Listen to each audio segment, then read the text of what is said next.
Ladies and gentlemen, please welcome on stage the Scottish Cabinet and your host for today, the Cabinet Secretary for Culture and External Affairs and MSP for Linlithgow, Fiona Hyslop.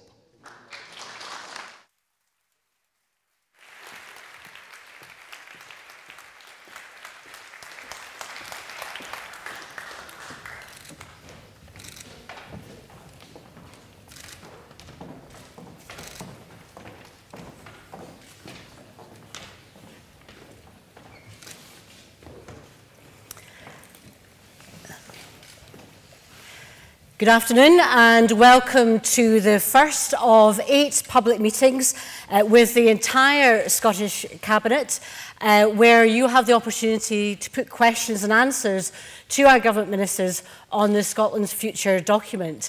I'm absolutely delighted that Bathgate has been chosen as the first venue to hold one of these Cabinet meetings. And to start proceedings off, can you join with me in giving a warm West Lothian welcome to the First Minister of Scotland, Alex Salmond.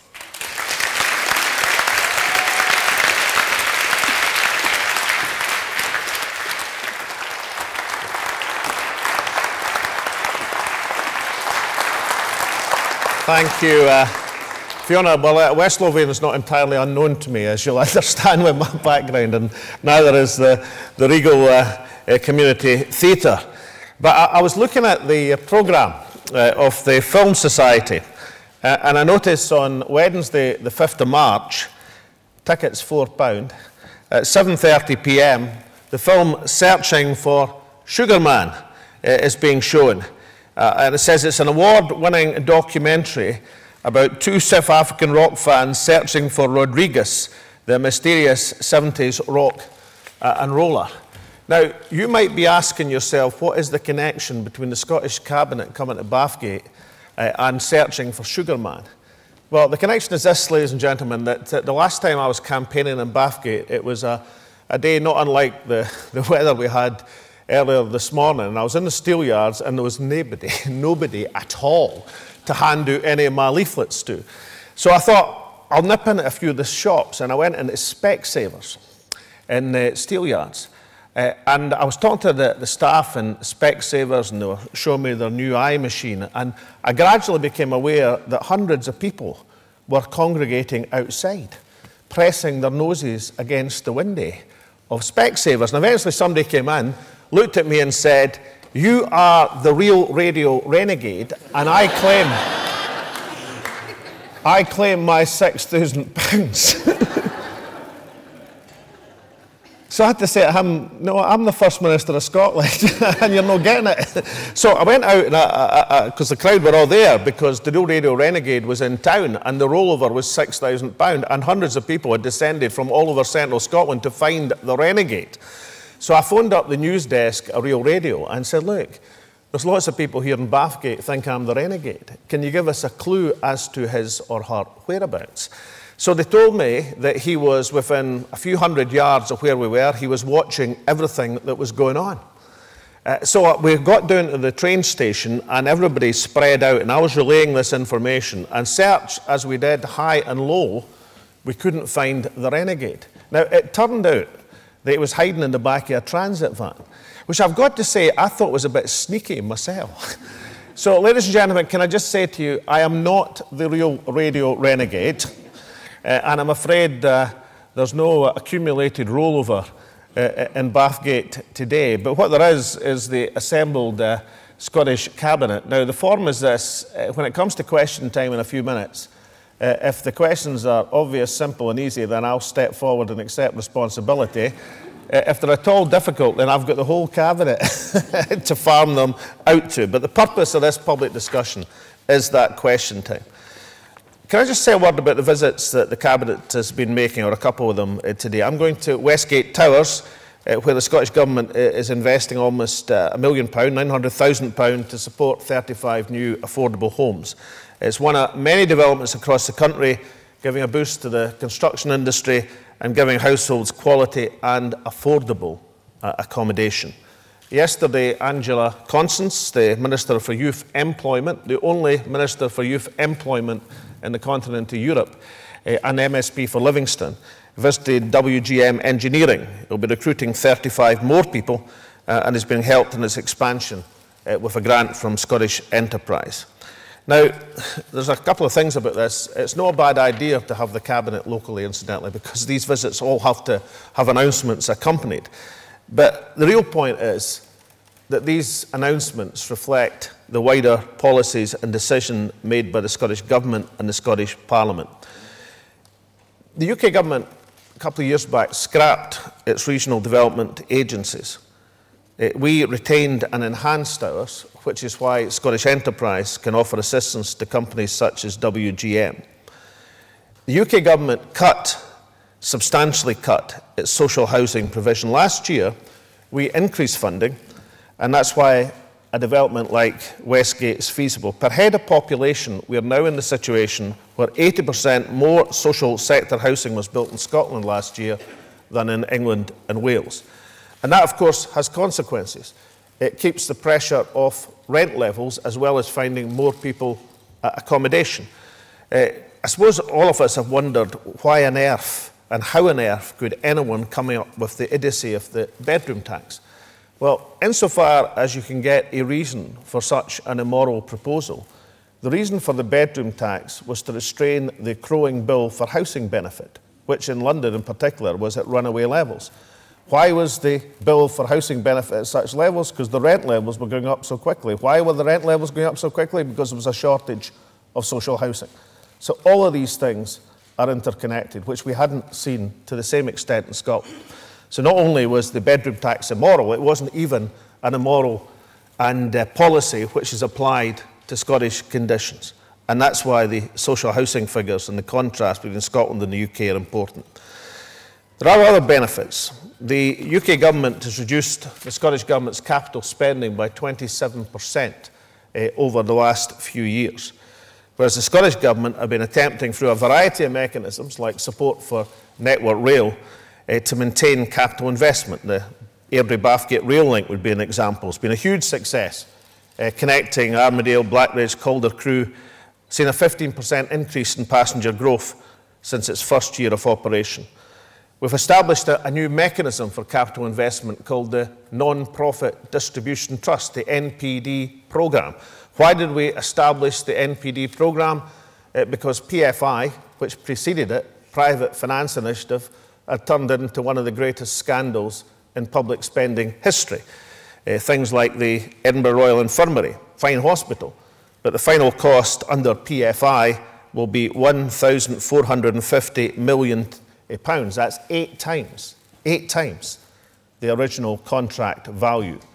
So NPD was introduced as a much more efficient way to build public sector contracts, and as a result, the money goes much further.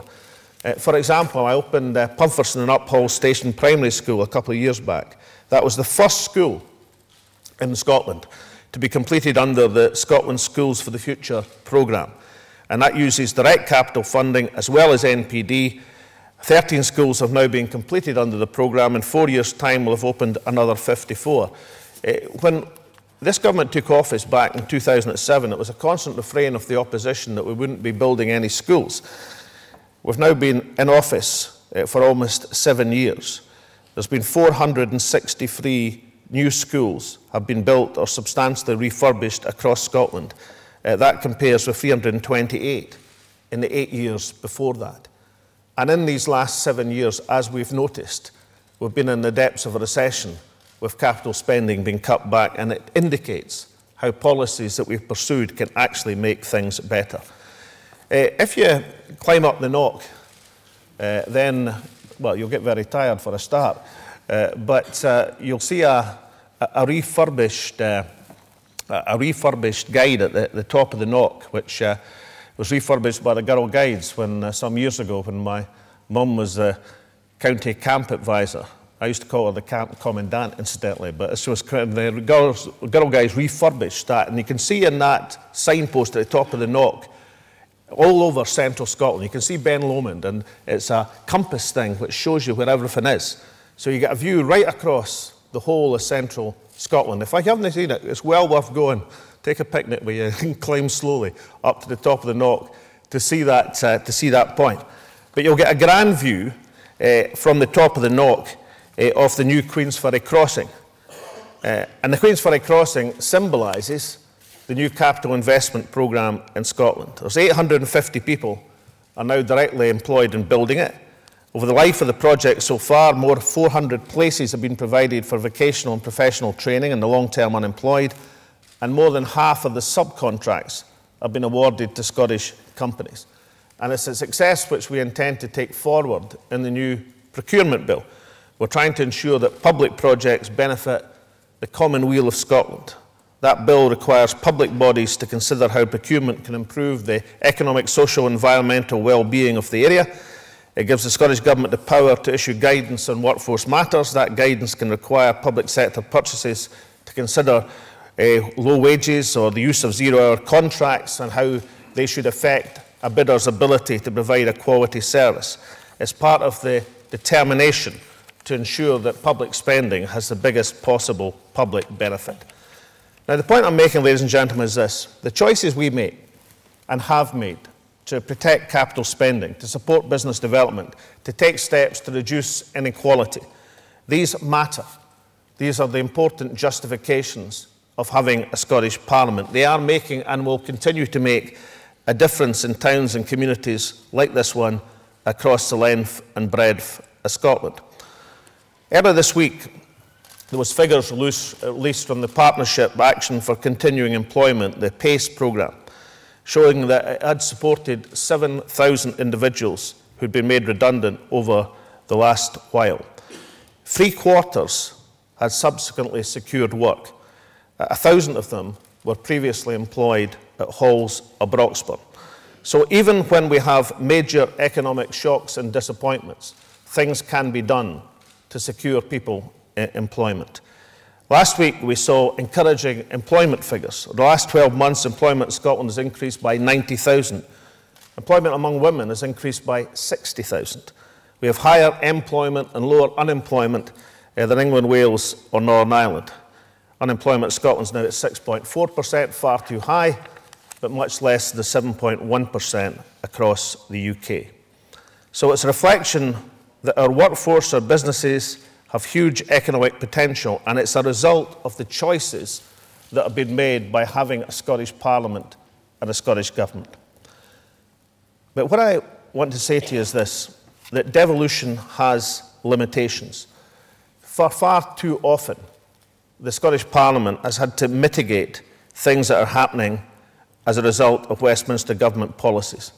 A shrinking manufacturing base, growing regional imbalance like the Cities report that was issued yesterday, showing the disparity between London and every other city across the country. The increased inequality through to policies that have been determined at Westminster. Our Minister for Social Security is in London today, talking with Lord Freud, who apparently is a relation and descendant of Sigmund Freud. So he should be in a very good position to explain exactly the rationale behind the bedroom tax. But our Minister is there. Is it possible to increase discretionary housing payments, because that's the only way legally the Scottish Government can supplement them to help people who've been hit by the bedroom tax? But wouldn't it be a lot better, ladies and gentlemen, if we had the power not to have the bedroom tax at all, to abolish the bedroom tax? Then we wouldn't have to make our time and effort trying to undo the damage of a ridiculous policy. The UK has become one of the 10 least equal countries in the developed world.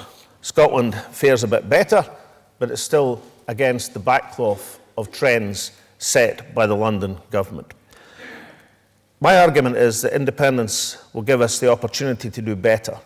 It will give us the powers we need to truly transform this country, to tackle low pay, to halt the growth in inequality. We should adopt a new approach to economic growth, with unions and businesses working together, as indeed they do in other European countries. We should harness our vast energy resources to meet our climate change obligations, to secure sustainable economic prosperity. We should remove one of the largest concentrations of weapons of mass destruction on this planet from Scottish soil. We should create a comprehensive childcare system to unleash the potential of all our people. And people say, well, why don't you just do that under devolution? And it's true, of course, we've made significant enhancements to childcare. But just think about it for a second. I mentioned there's 60,000 more women in Scotland working than a year ago. These 60,000 women who are back in the labour force are all paying tax, income tax, national insurance, VAT, all the range of taxes that we pay, and we're able to pay it working. And what they've paid over the last wee while is several £100 million. That several £100 million is going straight to George Osborne in the Treasury in London. I can tell you at no stage over the last year, as that additional funds has gone into George Robertson, as he phoned me up and said, Alec, not that he would probably call me Alec admittedly, he would say, Mr. Salmond, we have received several £100 million extra as a result of 60,000 more women working in Scotland than a year ago. How would you like us to send you it? By cheque? Or would you like us to deduct some of the cuts we've made from your capital programme? Strangely enough, George Osborne didn't do that. The difference and advantage of being an independent country is when things go well economically, when you expand childcare and allow more women to re-enter the workforce to get jobs, then the benefits and taxation from that happening flow into your own treasury to finance and help finance the policies you're introducing. We're caught now in a straitjacket where any additional funds generated in Scotland disappear into the maw of the London Treasury, as they've done for generations. So what I'm saying, ladies and gentlemen, is in this September we face a choice between two futures. One where we depend on the decisions of Westminster governments, and governments we frequently didn't elect. I'm 59 years old. I can see you all looking fair astonished at that revelation. I know I don't look at it and all the rest of it. I'm 59 years old. For 2/3 of my life, Scotland has been governed at Westminster from governments we did not elect at the ballot box. For 2/3 of my life. That is a democratic deficit. Actually, it's not a deficit, it's a scandal, and it's a scandal we should do something about. We stood successfully for re-election in 2011 on a slogan, record team vision. I think that's applicable now. I think the Scottish Parliament, not just the SNP, but the Scottish Parliament, since it was reconvened in 1999, has demonstrated over the areas it controls that it runs Scotland better than previously was done from the Scottish office, often under Tory appointees. That's the record. The team in the Yes campaign, not just the SNP, but the full team of the variety of parties, the Green Party, the Socialists, the Labour for Independence people who've been making a great deal of noise recently. That team have a common thread of being interested in the future of this country, and is vastly superior to the hodgepodge in the No campaign. And the vision of an independent Scotland where we take the decisions for ourselves, where we mobilise the resources of this country to bring about a better society, is a vision which is incomparably better than anything offered from the Tory or Labour parties, who are mired in negativity. That is the positive argument at the heart of the case for independence. But you know the most exciting thing, and we're releasing today this booklet, just in case folk weren't going to read the 670 pages and the 170,000 words in the white paper released in September. There's a helpful 12-page version, which we're releasing today. But you know the real exciting thing, whether you read the whole 670 pages or the 12 pages, that come September the 18th, the people of Scotland will take Scotland's future into our hands. You know, people talk about sovereignty. What does sovereignty mean? And sovereignty, if it means anything at all in the modern world, is the ability to take decisions, the right to choose, the right to make democratic choices. On September the 18th, for the first time for more than 300 years, whatever people decide at the end of the day, the people of this country will be truly sovereign. On that day, the decisions that each and every one of us make in that polling station will be real sovereignty. And that day will determine, and collectively we shall determine, the future of this country. We shall have that choice, that democratic decision, for the first time in over 300 years. And I know that people, you know, by and large, don't hold politicians, any politicians, in the highest regard. I know that. Or even parliaments. But that September the 18th is not about individual politicians, individual political parties. I love the SNP to bits. I've been in it virtually all of my life. But it's not even about the SNP. It's not about this First Minister. It's not about any of that. September the 18th will be the point of decision where people have the power and the sovereignty to make the democratic choice for themselves on the simple, inarguable proposition that the best people, the very best people to determine the future of this country are the people who work and live in Scotland. And on that proposition, then let's take Scotland's future into our hands. And let's, on September the 19th, wake up with the proposition that we can build a new and better country. Thank you.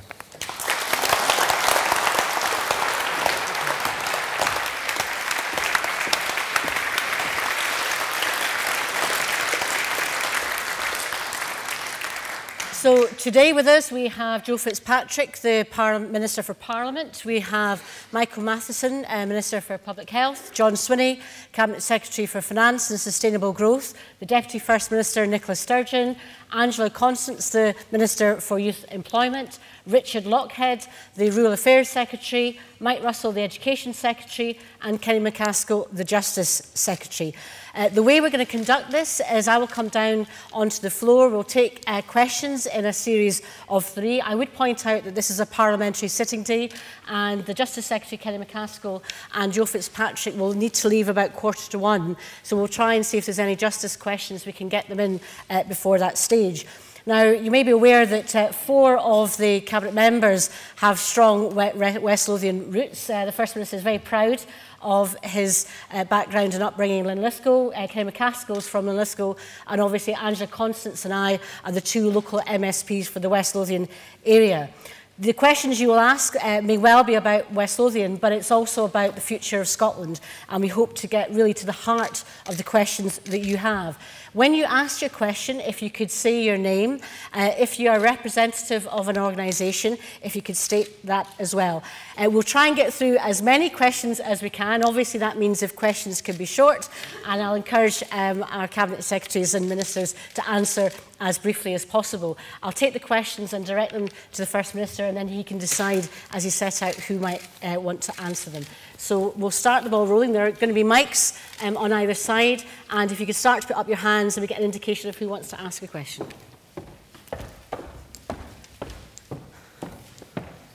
I think the first question down here, over there, and the gentleman on that side over there.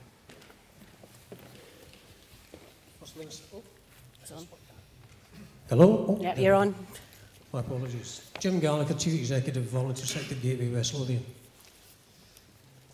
I've written a wee question here, First Minister. How do you see the voluntary sector contributing to your vision of an independent Scotland? Second question over here. Hello. Mine is about the situation affecting social housing and the council's strategy for dealing with Dean South in Livingston. A 60-acre site that potentially could have 400 homes on it, and could have had 400 homes on it in the last 10 years, and it's been left to rot. I'd like to know exactly what's happening with that, please. Okay, and then the gentleman with the beard over here.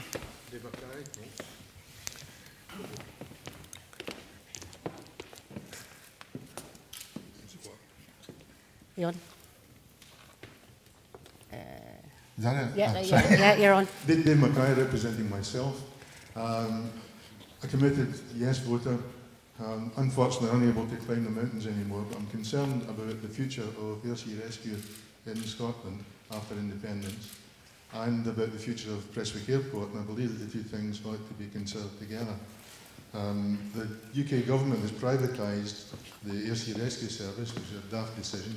Bristol Helicopters have taken the daft decision to move their base to Glasgow, and I'm concerned that the control over a private company that's able to do these things ought to be taken back into government hands. And I'm keen to see them move back to Prestwick as part of the build-up of that airport as a national resource, rather than attempting to put it back into private hands, which is unlikely ever to be particularly successful. I'd like to see Prestwick Airport a national advantage, a national resource for Scotland. Okay, thank you very much, First Minister. Okay, can I answer the first question on the voluntary sector from Jim, was it? Yeah. And then I'm going to ask Nicola to pick up both the social housing, which the local aspect, maybe Angela can say a word about that as well, and also Prestwick Airport, since Nicola took the decisions on Prestwick. Voluntary sector, I see much more cooperation across the range of things. We've already established a grand relationship with the voluntary third sector in Scotland in terms of a whole, I mean, one of the most successful youth employment schemes we have, much more successful than some of the ones being implemented by the Department of Employment London, is with the third sector in Scotland. It's been in terms of people going on to employment afterwards, in terms of them feeling that they were properly valued in the placements they've had. It's been a much better arrangement. We've also relied heavily on the voluntary sector, which has been under great pressure because of the recession, because of funding pressures, to, for example, the relief we've tried to make to mitigate some of the social security changes. We've enhanced the budgets of, for example, the Citizens Advice Service in terms of reacting to that. So I see a productive relationship where the third sector is seen and valued not just in terms of the important work that voluntary organisations do, but also as an important economic driver and contributor in Scotland, and much more proactively, not just going to the third sector if there's a problem. I mean, one of the references, you don't hear so much about Cameron's thing on the voluntary, but he seemed to regard, when he came to office, he seemed to regard it as a substitute for public provision. You know, once we withdraw public provision, then we'll encourage everybody else to make up for it. Now, it is absolutely true, the voluntary sector in many cases have risen to that challenge, but that's not actually what the voluntary sector is about. It's much more proactive, about enhancing what happens as opposed to replacing what should be there in terms of public provision. So I hope and believe that that's well, I know it's the policy that we would pursue, and I see not just a more important role, but one which is much more connected, as we've tried to demonstrate under devolved competencies to government, where the voluntary sector and government work much closer together in terms of proactively making life better for people. Nicola, do you want to turn to Prestwick and also perhaps then to the particular question on social housing? Absolutely. On Prestwick Airport, first of all, we were faced in the tail end of last year with a situation where if we hadn't stepped in to rescue Prestwick Airport, it would have closed. It had been on the market for some time. There had been some private sector interest, but none of that had come to fruition. Our judgment as a government was that the economic impact of Prestwick Airport locally, in Prestwick, Ayrshire and indeed across the economy, as well as the strategic impact and importance of the airport, meant that it would have been absolutely the wrong thing to do to allow that airport to close. So the government acquired the airport. It now is in Scottish Government ownership. We acquired it for the princely sum of £1, but it is going to take some investment and a lot of very careful planning over the next period to turn Prestwick around and make it a profitable enterprise again. We firmly believe it can be done.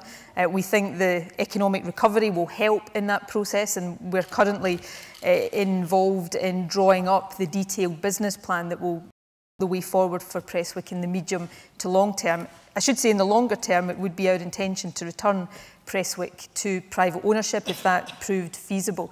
One of the big issues facing not just Prestwick Airport but our airports generally is air passenger duty, which is set at an extremely high level in the UK, and it's not just us that think this. Our airports collectively think that it inhibits growth at our airports and inhibits tourism and inhibits economic growth. So we are lobbying hard at the moment to try to have air passenger duty devolved so that we can reduce air passenger duty. And of course we've given a commitment that if we are in government in an independent Scotland, that would be one of the first things in an economic sense we do to try to help our airports and tourism and the economy more generally grow.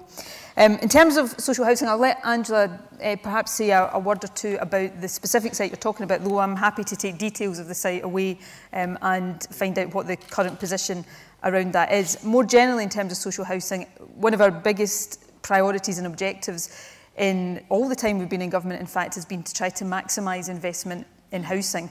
Obviously, there's a big demand for social housing, so that's the first and foremost reason we want to do that. But it's also good for the economy. It helps sustain the construction sector, create jobs. So we've been very, very focused on that. Just looking at some of the figures for West Lothian, between 2012 and 2015, planned spend of nearly £14 million in West Lothian, 500 units planned at the moment. We're also looking at different ways, as well as direct government grant, that we can stimulate social housing construction. The National Housing Trust is a model where, instead of the government providing direct grant, we provide guarantees to try to lever in additional funding. And we're supporting just now a Help to Buy scheme, which helps people buy properties, new build properties, which also stimulates construction activity. So we have been and we will continue to try to do everything we can to get housing construction to as high a level as possible. But as I say, on the specific side, Angela might want to say something, but I'll certainly look into it. Yes, of course. And hello, Phil and Reg. I'm very conscious that the Dean South impasse has went on for 10 years now, and it's way too long. And I think now more than ever, we're really getting to the stage where we have to come to a final resolution, and we do need to be, identifying solutions. Now, I know that the Council, who is obviously, you'll be well aware, Phil, is the lead agency in all of this and are the lead decision maker in all of this in conjunction with homeowners. I know they have made another offer, which is a market value, and I know there's been lots of debates over the years about what is and isn't and what should be the market value, and there's also a goodwill payment on top of that. Now, that's for individual homeowners to come to their view about that offer. It's not for me to try and persuade or dictate to homeowners about their individual views or their circumstances. For my part, I hope you'd agree that I've always, when requested, given my support to the Dean South Homeowners Residents Association, but I've also worked hard with many individual homeowners over the years, over their particular circumstances. Some of those individuals, we've managed to get a resolution that suits them. I was pleased that Margaret Burgess, after representations that I made to her, has ensured that Dean South's homeowners get preferential access to the open market shared equity scheme. Again, I know that won't meet everybody's needs or circumstances, but it is important that the open market shared equity scheme is there for a solution to be pursued for those whose circumstances it will meet. And I know that Sean has certainly been in contact with my office lately about some of the other costs, shall we say. And I'm really patently aware of the ongoing social costs in terms of the day-to-day good running and good order of the estate. But I really think there's a concerted effort now needed by all parties, as led by the local authority, because I think 10 years is far too long. Okay, that's a very important issue, very important and complex local issue. Moving to other questions, specifically if you have a question for the Justice Secretary, as indicated, he's got a question to answer in Parliament early this afternoon. Otherwise, if you can put your hand up and we'll see what other questions we can take. A gentleman over there, and then the lady over there, and then the gentleman in the red over there. I'll come back right here. And remember just to say your name, okay? My name is Mr. McEwen. I've been speaking to Angela Constance since 2007 on tail docking in Scotland. Now in September, when we make our vote, you have not made a decision on this since 2007, and it has a great influence on people in the shooting world come 2007 because of the working dogs and the damage that it's doing to them. England, Wales and Northern Ireland have all made decisions on this. Why haven't you made a decision on this? Okay, all right, next question from this lady over here. Thank you. Hello, I'm Myrick Bracken. I work for Hyslop, which is the coal industry social welfare organisation, and we have a Scottish office here in Bathgate. My question relates to concerns that lots of our clients have When the coal industry was privatised, the UK government made an agreement with the trustees to guarantee that the mining pension increases wouldn't fall below the retail price index, and also that any surplus, 50% of it, would go directly to them. In your opinion, will the UK government continue this agreement after independence? And the gentleman with the red, yes?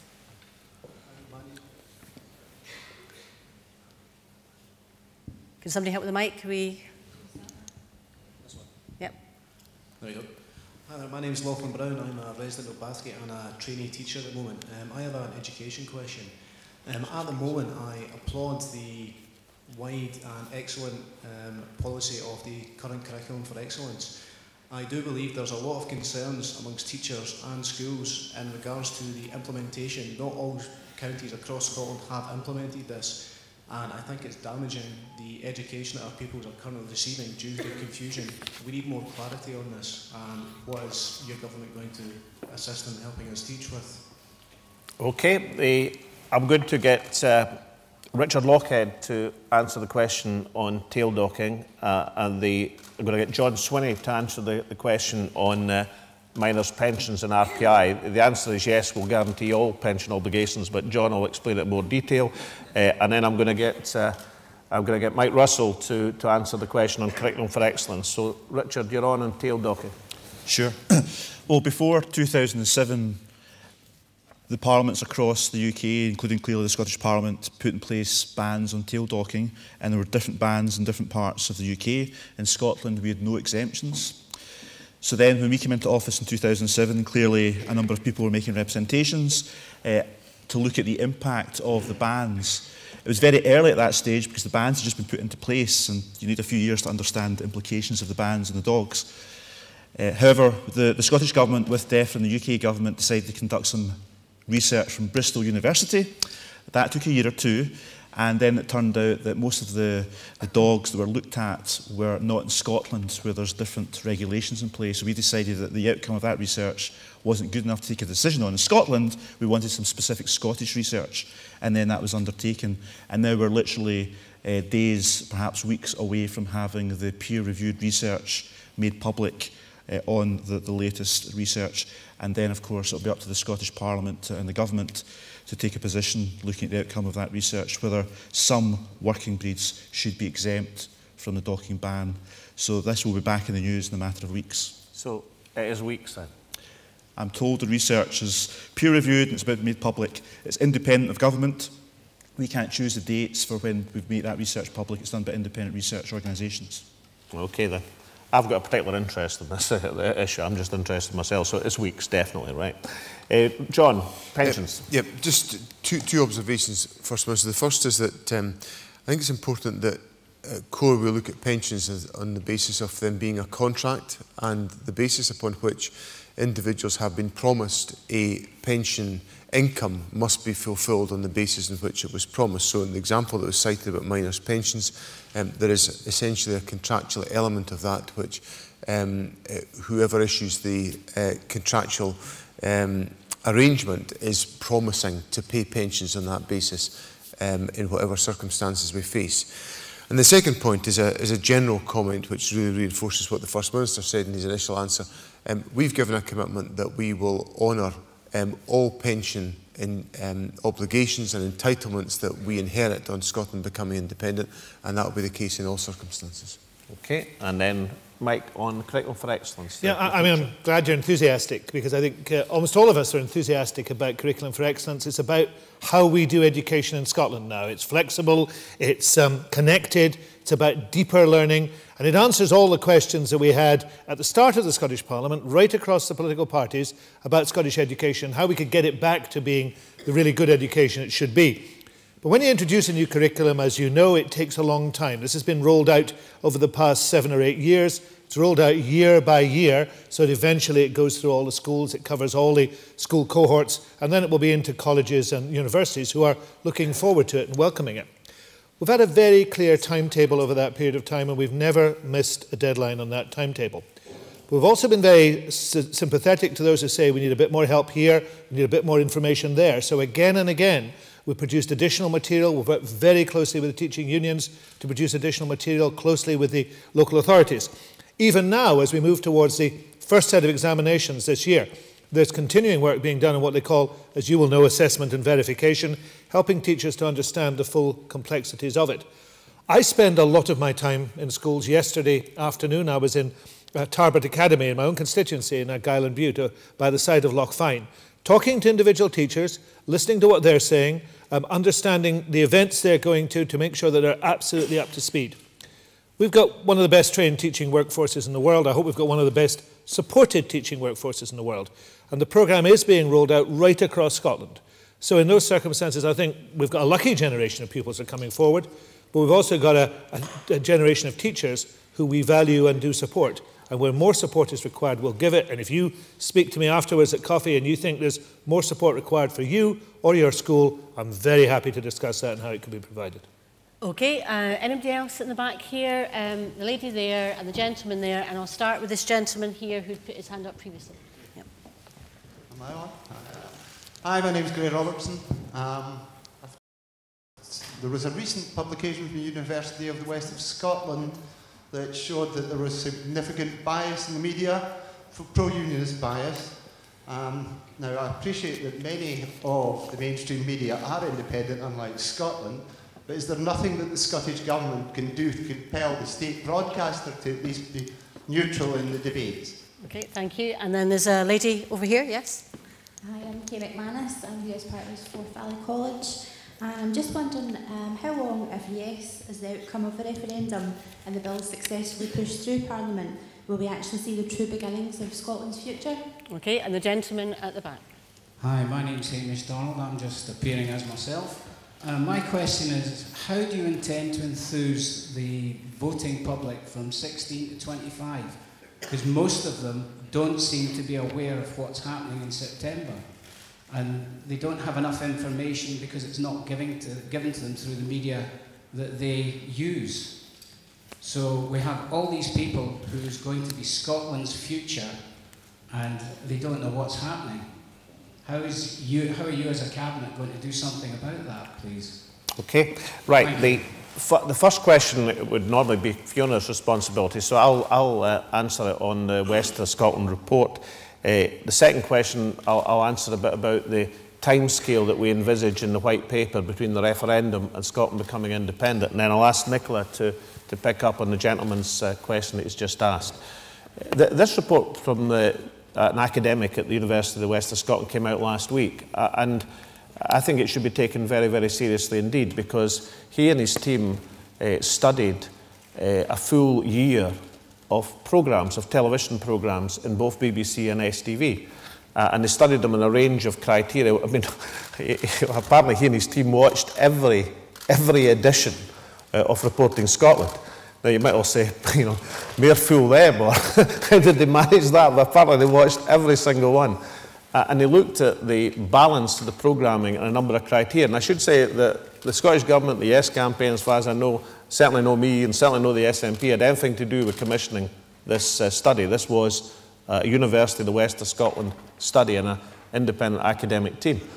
And they came to the conclusion, over a range of criteria, that there was an imbalance in the coverage. Things like, for example, if stories were being led off, that they would bleed off on what the No campaign said, as opposed to what the Yes campaign said.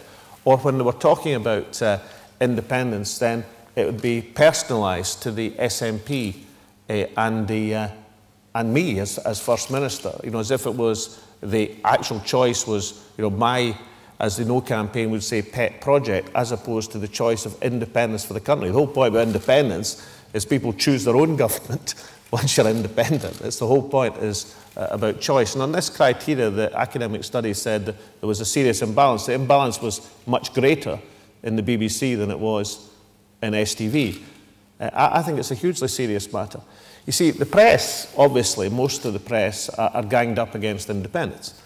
And, you know, if we were waiting for the day that the Daily Telegraph or the Daily Mail or the Daily Express were going to be fair and balanced, then, you know, we'd all be waiting a long, long time. We'd all be Methuselah or Rip Van Winkle before that would ever happen. But, you know, most folk know that, you know. And my grandfather bought the Daily Express for more than 50 years because of the racing column, Scotia. But he never believed a single word that he saw in any Daily Express editorial because he was wiser than that. So that side of it, that bias in the press is something, you know, that's there. The University of West of Scotland report, I think, has to be considered and taken very seriously indeed. It's only been out for a week, and we have to see what reaction the broadcasters make to it, in fairness. But when an academic report, after a year-long study, comes to certain conclusions, then at the very least it deserves to be answered. Because one of the aspects of this debate is that we have to have a debate that's square on television. Now, I've got great confidence, incidentally, that as we move towards 18 September, that's what will happen, because you'll actually get the debates. Now, I don't know if we can tempt the Prime Minister into the arena. I don't know if he's going to maintain his position of just sending his minions up to Scotland to dispense their wisdom from on high, to be faithfully reported in the Daily Express, the Daily Telegraph and the Daily Mail. But I suspect the pressure on him as Prime Minister of the United Kingdom, who's trying his best to stop Scotland becoming independent, to actually have a fair debate, fair and square, in a television studio in front of an audience, so as that case can be tested against the one I'll put forward as First Minister of Scotland. I think that pressure will grow, and if he won't do it, then people will draw their own conclusions. But as these debates start to take place, then I think, you know, that's going to be balanced and fair, and I think that's going to be all to the good, and very good, incidentally, for the yes side. The lady's question on timetable. What we're proposing in the white paper, obviously the referendum day is the 18th of September, but that's not the Independence Day, because after the referendum there'll be 18 months time for negotiations, working things out, agreeing with the Westminster Government, with the European Union. The Independence Day for Scotland will be in the spring of 2016, and that's very important because the platform for independence will be established over that 18-month period. And then the first thing that will happen after Scotland, after the fireworks and the celebrations and the waving of the saltire, the first thing that will happen will be a general election in an independent Scotland, because the Scottish elections are due in the spring of 2016, where people will have the right to choose their own government. Not over some things, like we have at the present moment, but over all things, like we should do. And they'll be able to choose which First Minister, which party, or which combination of parties under proportional representation they want to trust with the responsibility of running Scotland. And that right to choose, that point of choice, is the fundamental thing. That is what it's all about. That is the democratic line of accountability where the people of Scotland decide what policies will be pursued in an independent Scotland. And Nicola, there's a question from the gentleman about how you're going to enthuse folk. I didn't catch your name, sir, and apologies, I didn't catch all of your question, but I think I got the gist of it, which is how do we enthuse people? And I think you were particularly talking about people in the younger age group. Two first points. I don't know if anybody here saw, hopefully everybody here saw the opinion poll that was published at the weekend in Scotland on Sunday. An opinion poll showing quite a marked increase in support for independence. Now, it's only one opinion poll. Obviously, we need to wait and see what others show. But probably the most interesting thing about that poll, apart from the overall increase in support for independence, was that the biggest increase was recorded amongst the youngest age groups. And that's, I think, quite significant.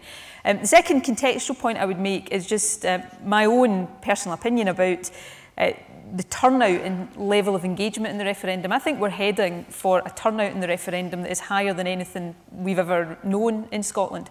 Why do I say that? Just the impression I form talking to people round and about the country. I was talking to a guy in my constituency yesterday, and this is quite a typical conversation I'm about to recount to you. This guy was probably in his 50s. He has never voted in his life before, but he is absolutely adamant. He's voting in the referendum in September, and he's enthusiastic about doing so. So I think there is a very healthy degree of interest and engagement, and that's a really good thing for the country, regardless of what side of the debate you happen to be on just now. what are we going to be doing to contribute to that process? Well, firstly, as a government, we're going to be out and about around the country doing things like this. Today's meeting in Bathgate is the first in a series of Cabinet on-tour meetings where we'll answer questions, as we're doing just now, on local issues and answer people's questions about the referendum. Scotland's Future, which, as the First Minister said, is a bit of a hefty document at 670 pages, is available for anybody who wants it. I think there are copies available here for anybody who wants to take it away. You can phone up and get a copy. There's a summary version. There's the fact sheet that the First Minister referred to. We're keen to get the arguments and the information, the facts, the figures, the answers to questions out there to as many people as possible, so spread the word. The campaigns, and I can only speak for the Yes campaign here, will be campaigning hard around the country. We've just had a question and answer about the media role in the campaign, and that's important. It's very important, but what I think is probably more important in this referendum is the campaign that will take place on the ground, if you like, in communities, on the doorsteps and workplaces right around the country. And you'll see lots of exciting things from the Yes campaign, geared at the population at large, but particularly geared at young people over the next weeks and months. So we'll be working really hard to enthuse people, to engage people. You know, at the end of the day, as the First Minister has been saying, this is a big opportunity for all of us to take our future into our own hands. And I really do think that people will be engaged and enthusiastic, and hopefully they'll be so enthusiastic that they'll vote yes on the 18th of September. Can I say to the gentleman, I don't sense a low poll in this. Everything that's happening just now tells me this is going to be one of the highest polls ever in any election or referendum in Scotland. And my evidence for that is public meetings. I mean, anywhere you go for a public meeting on this campaign, there's hundreds of people turn up. And, you know, that's no normal in political meetings. I mean, we're getting better crowds than the real Radio Renegade gets. So I know that not everybody concentrates on politics, and that's just normal. I mean, that's the way of life. But more people are concentrating more on this decision than any other political decision, certainly that I know of in my political career. And people want to do the right thing. They want information, and hence the turnouts in the meetings. And lots of folk, I suspect, won't concentrate until the last few weeks when it comes into focus. I understand that as well. But all the evidence I'm seeing in terms of turnouts around Scotland at community level, the things that aren't reported in the media, tell me that this ain't going to be a low poll. There's a high level of engagement. Not everybody, of course, it never would be, but there's a high engagement among lots of folk. Okay, if we could maybe move to this side of the hall. The gentleman here, the lady there. Is there anybody else here that wants to ask a question? Yeah. Okay, and then we'll come back over to you, okay? Yourself then. Hi there. Hi there, my name's Stuart Ritchie. I'm the chairman of the Regal Community Theatre. And with that hat on, I'd like to say thank you very much for coming along. Thank you. I'm going to put on my other hat for my question, though. I'm also a lecturer at Forth Valley College. And I would like to ask a question about social responsibility. And if we do vote yes in the referendum, where is our government, where's our future going to be with social responsibility? And I'm saying that because I teach adults with additional support needs. And in the past few years, there's been a marked decrease in the number of places available at college for this cohort of people. And that, in my opinion, and a number of other people's opinion, has seen a reduction in the quality of life for those people. I feel that the Scotland of my future is a Scotland for everybody. And it's not just about looking after people, it's about providing them with the opportunities to grow and reach their potential, whatever potential that is. And I feel there's been a focus that's shifted from the more difficult to work with people and to people moving into jobs, because I know there's been an increase in employment and things, but I think social responsibility is so important, and that's the future I want to see for everybody. Thank you, and then the lady there. Hi, my name's Lynn Frail. I'm with Forth Valley College as well. Mine is actually similar to Stuart's though. I'm school, which is in Falkirk, and it was just to find out from Mike Russell what prospects do pupils with special needs and learning difficulties, what is there for there? Will there be more funding? and just what your take is on that. Okay, and a final third one here. Yeah, yourself. Good morning, Good morning, First Minister and your Cabinet. My name is Reg Forbes. My question is really of a health nature. A friend of mine who is a widow was recently admitted to a care home. Both her and her late husband, all their working lives, paid taxes, etc. Is it fair that all their hard work and savings should be eroded by paying for care, where someone who has not made provisions pays nothing?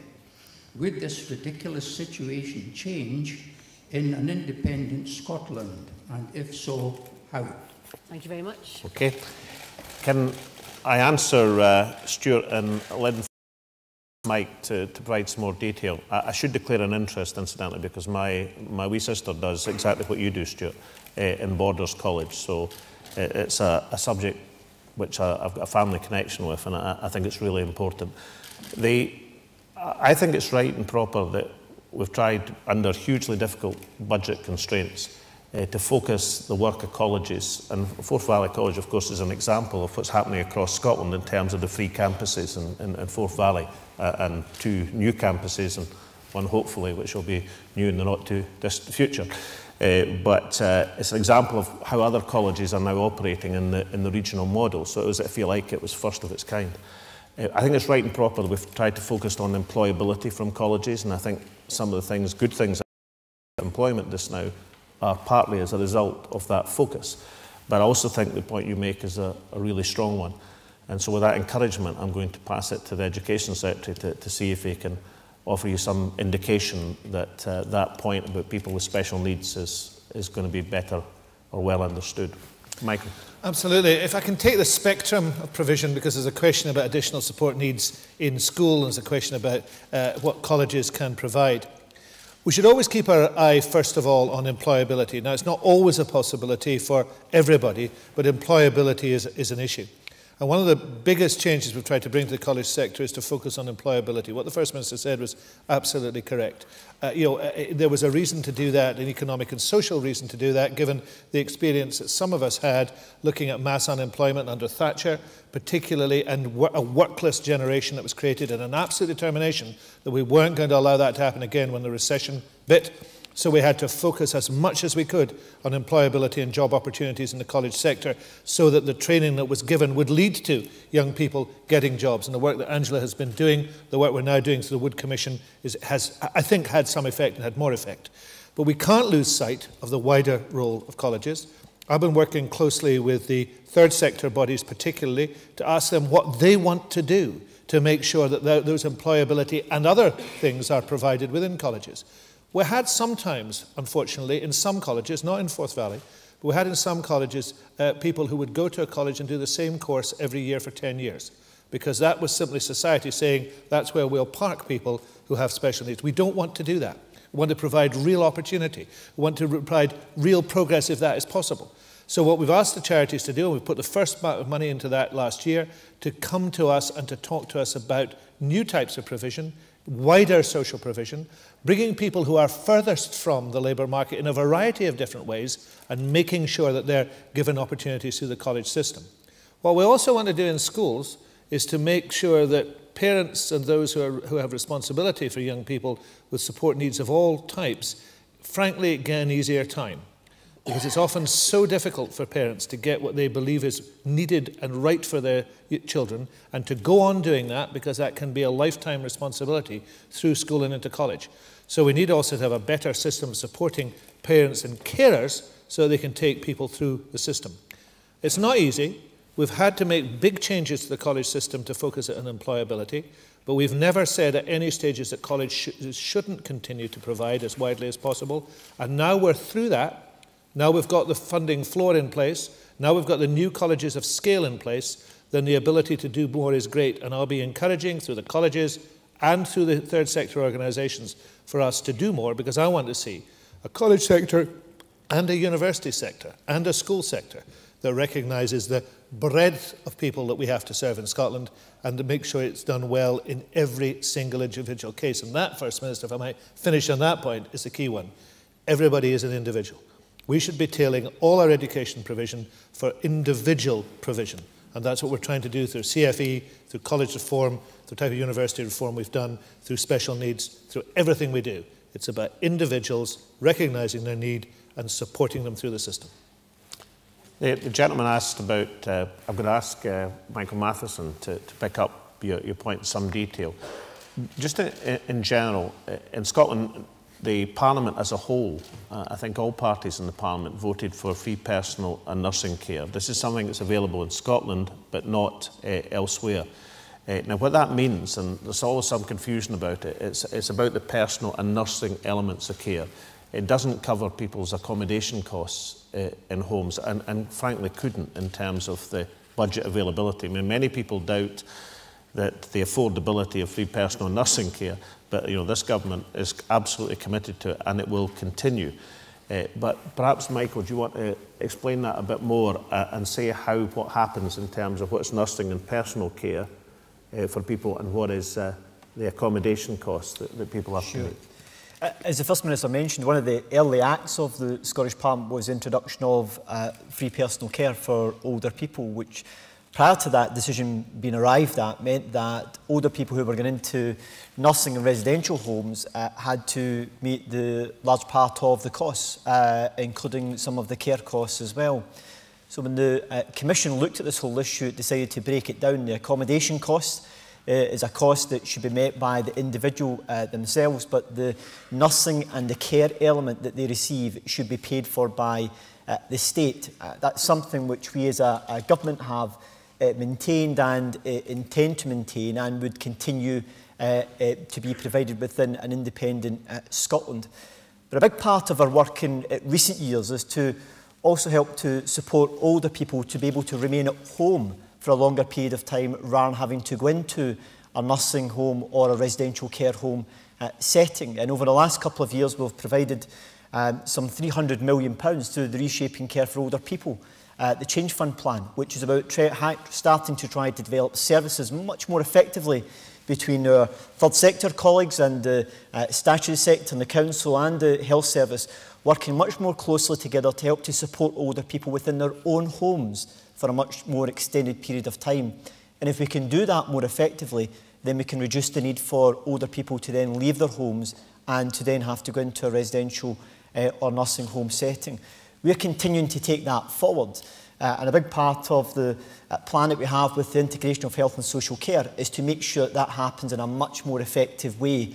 And the third sector have a key part to play in assisting us achieving that, because we know that when you ask older people about what their choices are, it is to stay in their own home.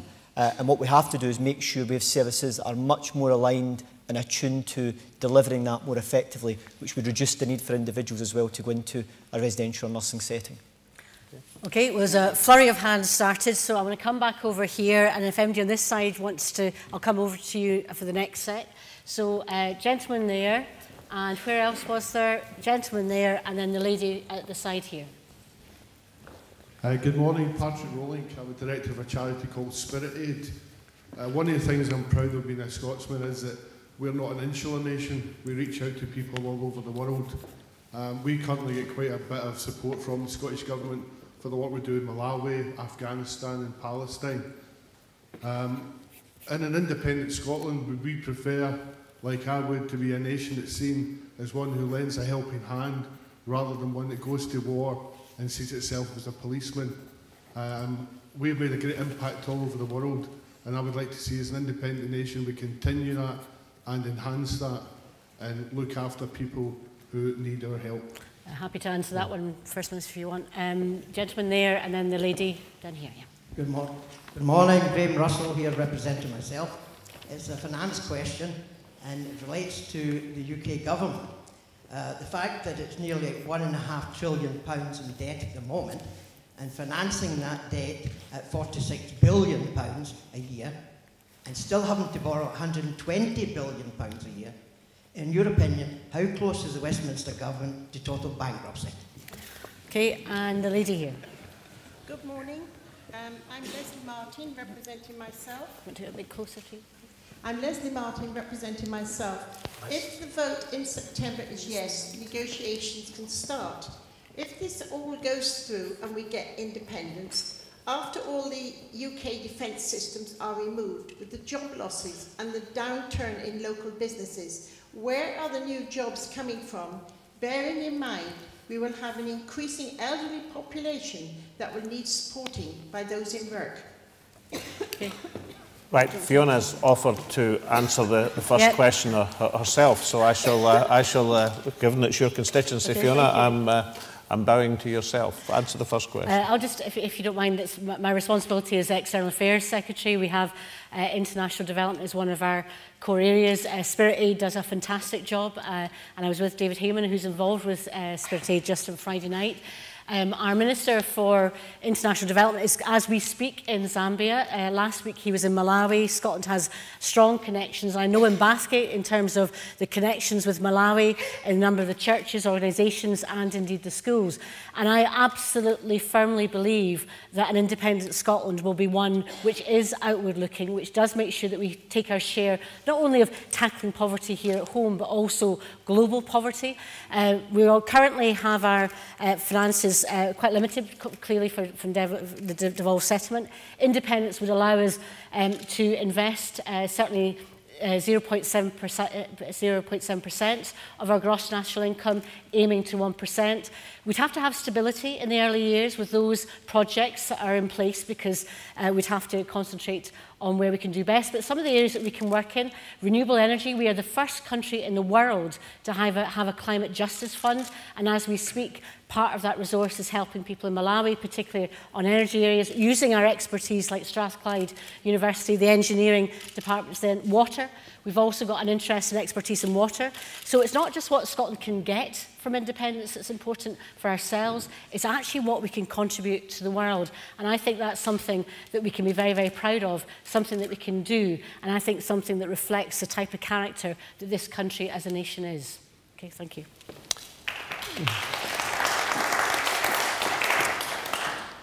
Can I take the next two questions together from the gentleman who pointed out the level of UK borrowing and the lady who asked how we're going to finance things that are currently financed by the UK government? And I'll answer, and then I'll ask Nicola to pick it up, or perhaps John to pick up. Firstly, let's talk about what we absolutely know. Let's talk about the figures since 1980, because we've got figures in terms of Scotland's budget and UK borrowing and Scotland's financial position back to 1980. They're published in something called the Government Expenditure and Revenue Statement for Scotland. So these are published, verified figures. There's no argument about the past. And then we'll talk about the future. In the years since 1980, Scotland on average has had a small budget surplus, about 0.3%. The UK on average in these years since 1980 has been over 3% in debt each year. 3% borrowing of total gross national income each year. And that's just what's happened. If Scotland had been independent back in 1980, rather like Norway, we wouldn't be looking at an accumulated national debt at the present moment. We'd have a considerable surplus.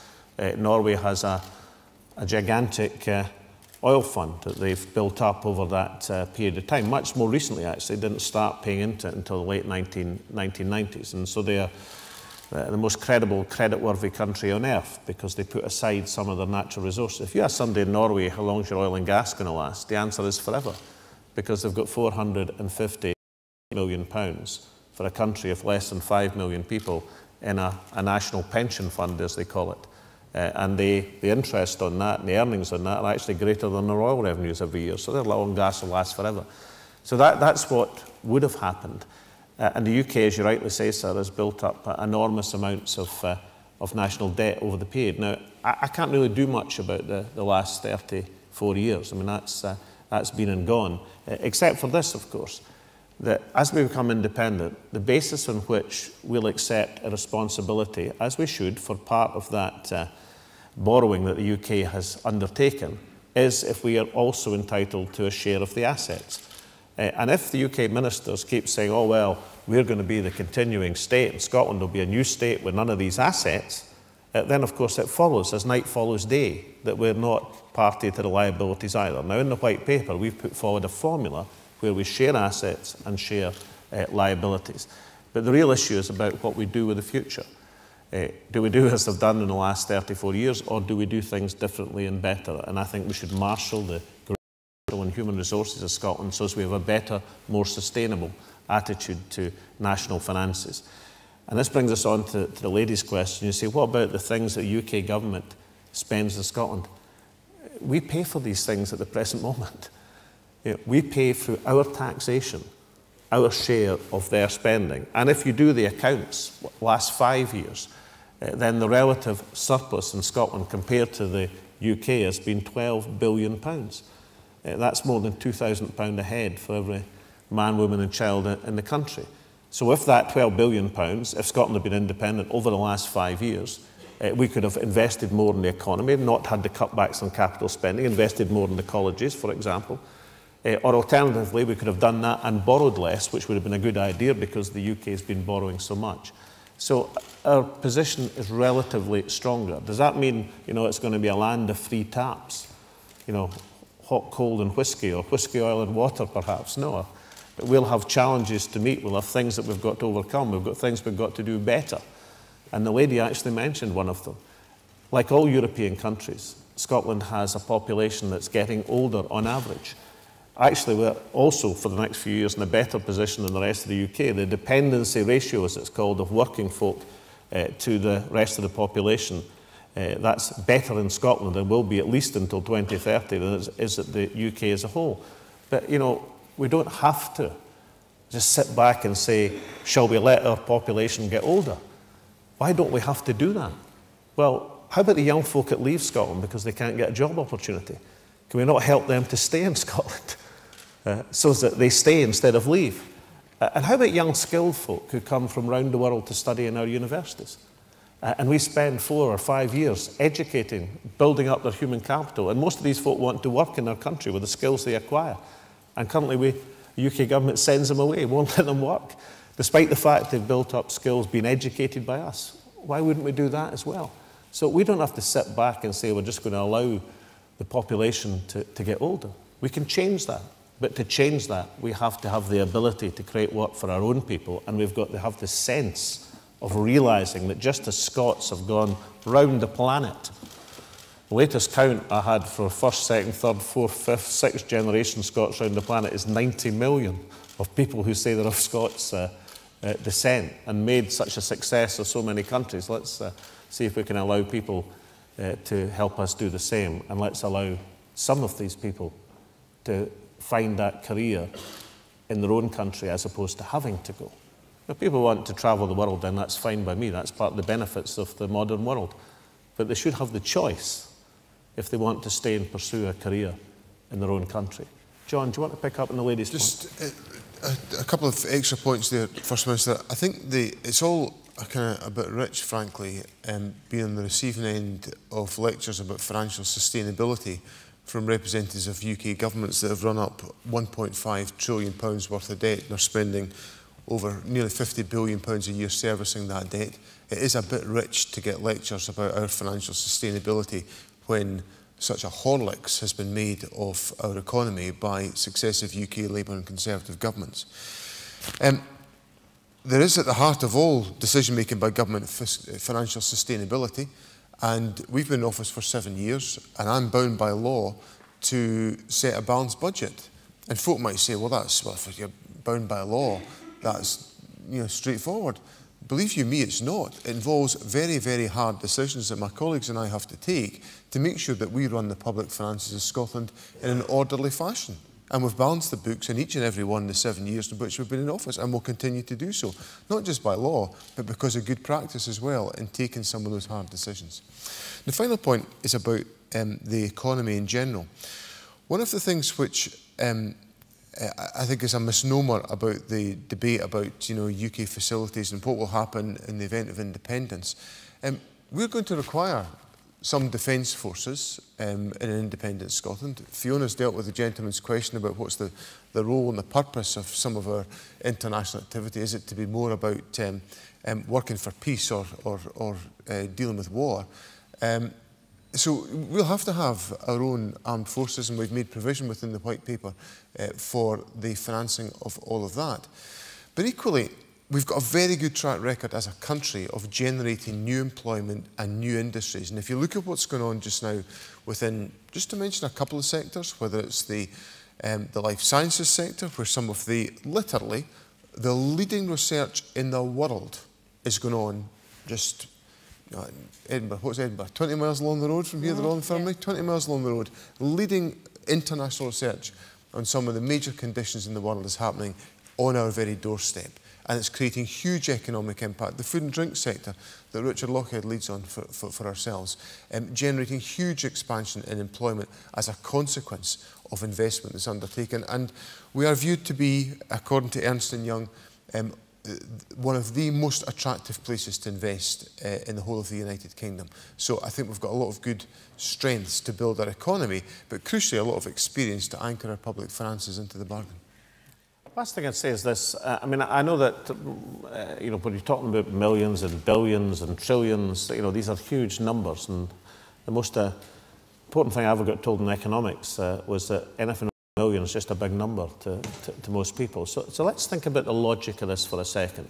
Let's think about George Osborne. Now, I know that's not the most pleasant thing to think about in a nice afternoon here in Bathgate, but let's think about him for a second. Why is he so anxious to hang on to Scotland? Now, if he was a Labour Party politician, you could understand it, because Labour get lots of seats out of Scotland. So, you know, there's a political logic. But why is the Tory Chancellor so anxious to hang on to Scotland? It can't be for seats. They've only got one in the whole country. One. One single. You know, the old joke, more pandas than Tories. There's one in the entire... So it's not a political thing in the sense of seats. If Scotland were as desperately awful a prospect as they keep saying, why is he so anxious to hang on to Scotland? And you think about that logic, and what it will tell you is he knows what the figures are for the last 34 years. He knows the real finances of Scotland compared to the finances of the UK, and he is anxious to hang on to Scotland for our natural resources and for the revenue it brings. That's why George Osborne is so desperately keen to make independence look like an economic proposition, when the shaky economic proposition is the track record of the UK government. So you don't need a crystal ball to work that one out. Just read the books over the last 34 years. Okay, we have to finish at 30:30, so I think we can take a final round of questions. I'm conscious that this part of the room hasn't had a chance to ask the question. So there's a lady in black there, there's a lady at the front there, and is there anybody else on this side before I give it over to the other side? And the gentleman with the scarf. Yes, do you want to? Hi, my name is Morag Buxall. Large swathes of central Scotland have been zoned as possible areas for coal bed methane extraction. Does fracking have any part to play in Scotland's future as you see it? Okay, and there was a lady down the front. Hi, I'm Louise Grant from Forth Valley College. You acknowledge that pupils from deprived areas come out of school with less qualifications than more affluent areas. What are you going to do to address this gap? Okay, and then the gentleman here. Bob Ross, excuse me, Bob Ross from Linlithgow. I remain one of the undecideds, and my heart says yes, and my head says, well, what is the deal? So I wondered if you can remind us of the rationale behind the thinking to deny us a vote on the outcome of negotiations. Okay, thank you very much. Right, I'm going to start with the lady in black. I think it was Morag, was it? That's right. Okay, Morag. I'm going to ask John Swinney to tell you about fracking and the Scottish Government's attitude to it. John.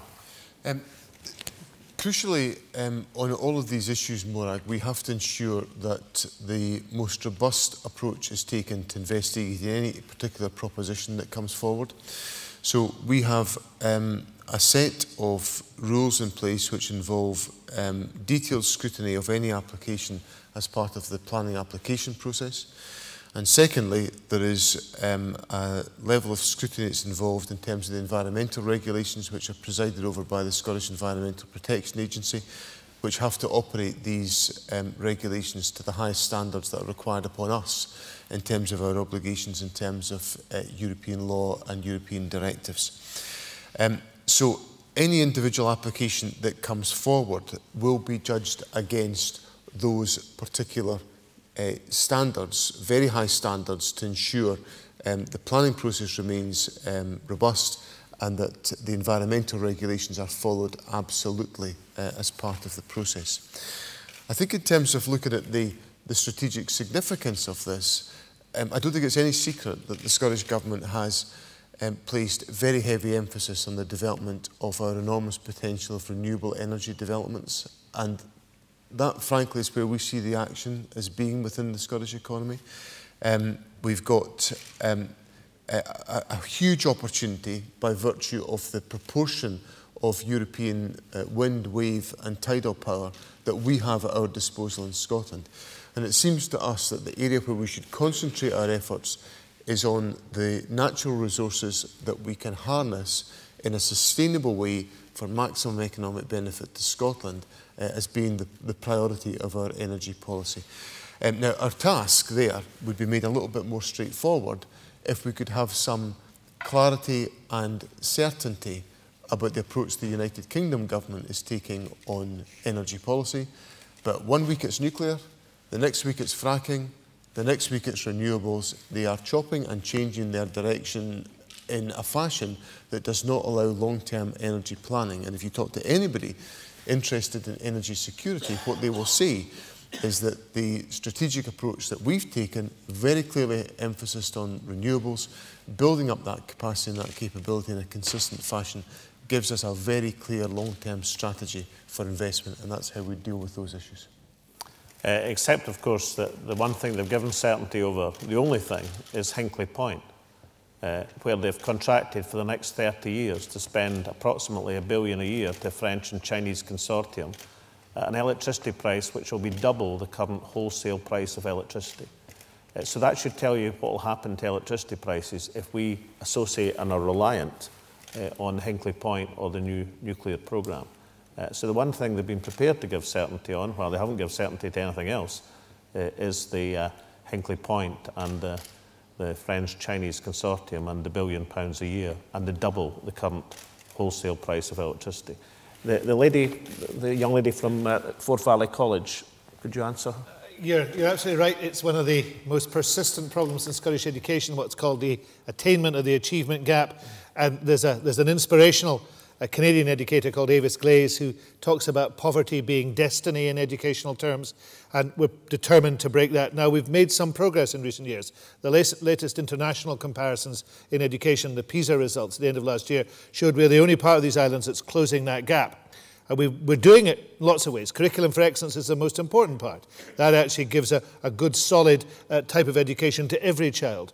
We're working on school leadership. We're working on twinning schools, schools that have a very good record in this regard and some that have a very poor record. We're giving head teachers and teachers the tools that they need to do this. We're encouraging parents to be more involved in their children's education. But there's a limit to what you can do within the powers of the Scottish Parliament. And some people look at education and say, well, almost everything in education is devolved, so why are you bothering about independence for education? And here, in this thing, is the most important driver for independence in education. Because you can't make the real progress you need to make on closing that attainment gap, on giving absolute rights to every child to do as well as they possibly can, unless you use welfare, taxation, and labour market regulation. Those things that we can't do. Because once you apply those, in just the same way as the First Minister was talking about in childcare, in early years care, once you recognise that education can be influenced by those things, and should be, then you can begin to close the gap. You can begin to bring all the tools that you've got to close that attainment gap. And that produces what we've also been talking about earlier. It produces individual education. Every child, we say, you have the right to succeed. This is how we're going to shape your education, to give you every possible opportunity to succeed. And we're going to support you every inch of the way.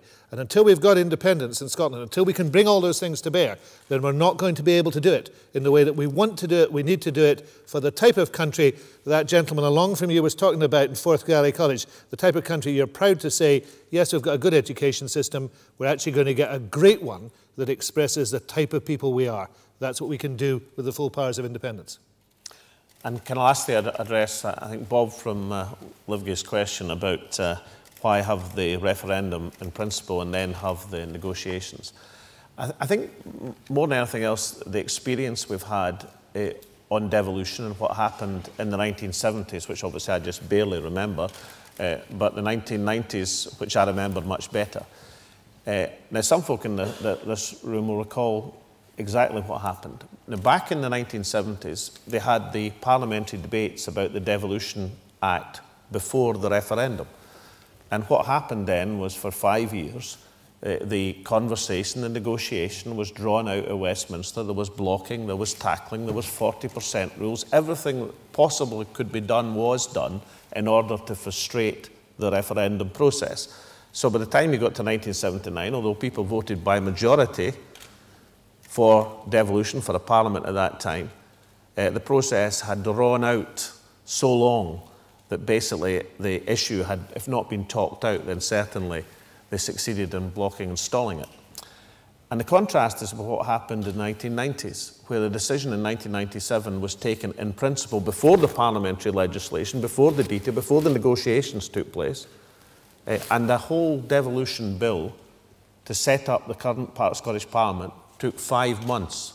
So instead of the 5 years, it took 5 months. Why? Because people were operating with the instruction, the democratic instruction, the decision had been made. So there was no point in blocking and tackling and being negative and undermining it because the decision had been made. And that's one of the reasons I think this is the only way you can do this.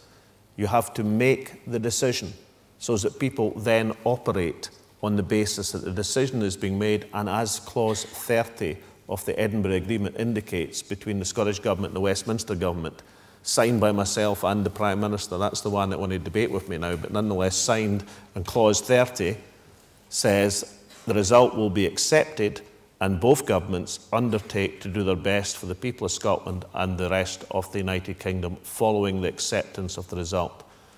So it puts us into a position that once the decision is made and people will do their best under these circumstances. The alternative would be if we had a second referendum, that there'd be every incentive for the Westminster Government to continue to block and tackle, to continue to do as they're doing at the present moment. Now, does that take away all of our problems? And clearly it doesn't. I'm seeing the Governor of the Bank of England tomorrow in Edinburgh. When I went to see his predecessor a couple of years back, Mervyn King, first thing he said to me, and he is the only public authority, Bank of England, in the whole of this country who've agreed to have technical discussions, not negotiations, but technical discussions with the Scottish Government. Every other government department at Westminster has been banned from doing that. But the Bank of England is independent. He asserted that independence by deciding to have these technical discussions. But he said to me, he said, you know, your problem is what they say now, meaning the Treasury, and what they say the day after a yes vote in the referendum are two entirely different things. So it doesn't, Bob, to answer your question, go away all these problems. It's just better than the alternative when you would have given the Westminster Government an incentive to block and tackle and to frustrate the process of people's decision because they know they would have a second bite at the cherry. The way we're doing it means that once we make a decision on September the 18th, once we take that ballot paper and the future of this country into our own hands, then that decision will be the decision that's followed. We are sovereign to make that decision as a people. The last thing I'd say is that, yeah, of course there's going to be a judgment for people to weigh up. People say there's uncertainty about the European Union, for example. Well, the UK government want to have an in-out referendum on the European Union in 2017. That's not very certain, whichever way you look at these things. So the future has always that element, but people have to balance up the pros and cons, weigh up the advantages and take a decision. There's over 100 countries become independent since the Second World War. And I've looked at all of these processes as far as I could.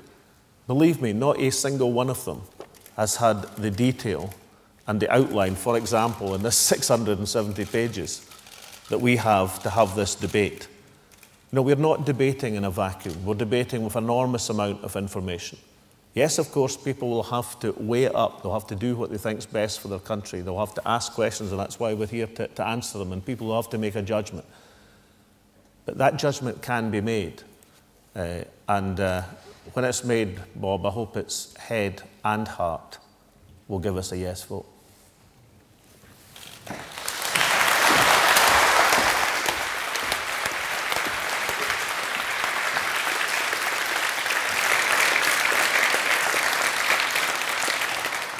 I think it's a very appropriate point to close this meeting. It's been an excellent session. We got through about 18 questions. Apologies if we didn't come to you.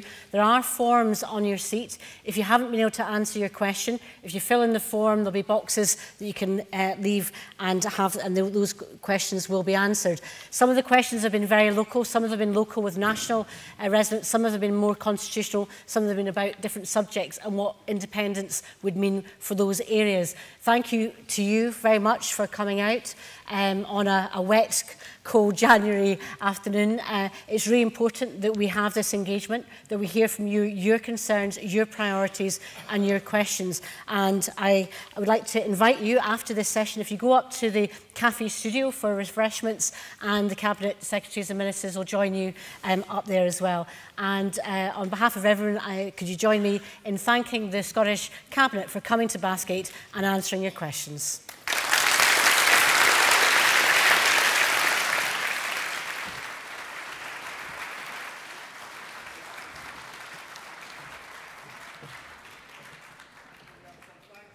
Our chair for the day.